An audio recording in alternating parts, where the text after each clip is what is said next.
Hello my friends, in this lesson we will finish animating the rest of the scenes, scene 3 to scene number 5. Alright, so let's jump to slide number 3 and let's plan the animations. So once again, for the slide title we don't have to add any additional animations, it will be animated by the slide transition. And for Jack we will use printer style animation, and for these cloudy illustrations we will use simple flying animations with a little bit of bounce end. So it should look like something like this. The hand comes in, it prints Jack, and after that the rest of the illustrations fly in from the sides. Easy peasy, lemon squeezy. Okay, and for the scene number 4, I think we could use pretty much the same animations. A Jack would be printed by a hand and the rest of the illustration would fly in from the sides. Okay, so let me show you how the scene number 4 would look like. So the Jack is printed, he has a nice bike, and then the rest of the illustrations fly in from the sides with a little bit of bounce end. That's awesome. And for the last scene, scene number 5, we will as well use some flying animations for this illustration on the left, and as well use a flying animation for the text on the right, and for this green scribble we'll use a replay animation, and for the website address a simple letter by letter appear animation. And this is how it should look like. Alright, so all of the animations have been planned and we can jump into the action. And actually in terms of animations, scene number 3 and scene number 4 are pretty much identical to scene number 2. We'll have to add a printer style animation to Jack, and the rest of the illustrations will come in from the sides with a flying animation with a little bit of bounce in. And since you already know all of the animation techniques that we need for scene number 3 and scene number 4, I will speed up and meet you in slide number 5, which will be a little bit different, so I'll meet you in a second. And just a couple of quick tips while I'm speeding through slides 3 and 4. So make sure that you reduce the transparency of the hand picture when you're creating a custom motion path. This way you can see the underlying illustration better. And when you are creating a rectangle that will cover your illustration, make sure that this rectangle is pretty wide. This way it will definitely cover the whole illustration and the animation will look just right. And if needed, you can always jump to the selection pane and rearrange your objects. Usually the Jack illustration should be the most bottom illustration in the selection pane list, and one level above should be the cover of the Jack illustration. And as I have mentioned, scene number 3 and 4 are pretty much identical to scene number 2 in terms of animations. So that's why we're speeding through, and if you'd like to know the exact durations that I have used for the animations in scene number 3 and number 4, you can just jump to class project slides and there you'll find all of the information. Alright my friends, so this is our scene number 5. We have an illustration on the left and some text on the right. So let's start animating these guys. We can reuse this flying animation from a previous slide. Let's just use the animation painter and let's paste this flying animation to this illustration and this text box. And let's make sure that we set the flying direction that we wish. Okay, and this little green arrow and this circle that you see at the bottom of the slide were created with the draw feature. So I'll show you a couple of variations where we are using the draw feature, and in case you don't have this feature, I'll show you what you can do instead.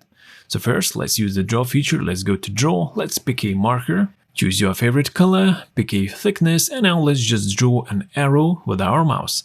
Of course, you can connect a graphics tablet if you have one. If you'd like to draw a more precisely looking arrows and circles, but I think this one is looking nice. You can always hit Ctrl Z to undo.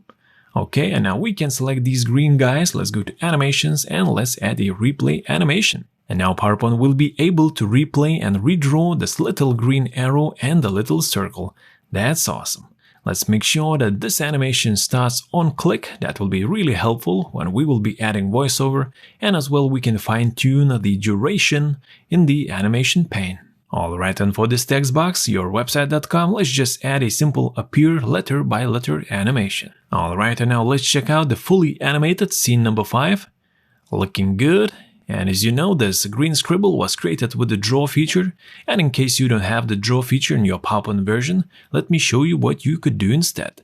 So for now, let's just delete this green scribble, and let's say that we don't have the draw feature in our PowerPoint version. So in this case, let's just go to Insert, Shapes, and let's choose the Freeform Shape tool, and now let's draw the arrow. And I'll just draw a simple line. I guess for this you could use the line tool as well. Now let's select a freeform shape tool once again and let's draw the tip of the arrow. That's awesome. Now let's make sure that we select both of these guys and let's go to Line options, we'll have to add some width. So let's choose the color, let's use our theme, greenish bluish color, and for the width, let's use 10 points. And as well for the cap type, let's choose round, and as well for the miter, let's choose round as well. Alright, so the arrow is finished, and of course you can adjust how it looks like if you wish. And now all that's left to do is to draw a circle around the website address, and for that we'll use the curve tool. Okay, so all you have to do is just click around this text box, and you will get a nice natural looking circle.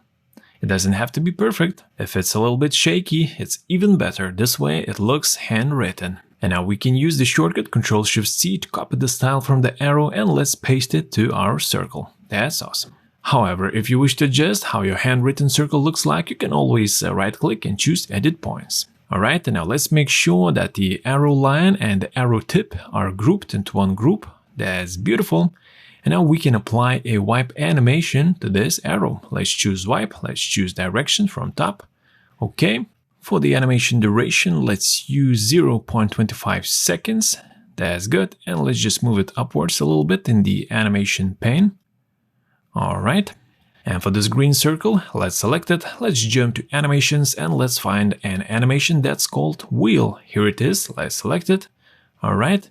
And in the animation pane, let's set it to start with previous, and let's adjust the animation duration. Alright, ladies and gentlemen, so this was an alternative way to animate scene number 5 in case you don't have the draw feature inside of your PowerPoint version. And I want to congratulate you because the finish line is not so far away. All that's left to do is to add a voiceover, background music, and some sound effects. So before moving to the next lesson, make sure that all of your scenes are fully animated, and after that jump into the next lesson where we will be working with sound. So I'll see you there.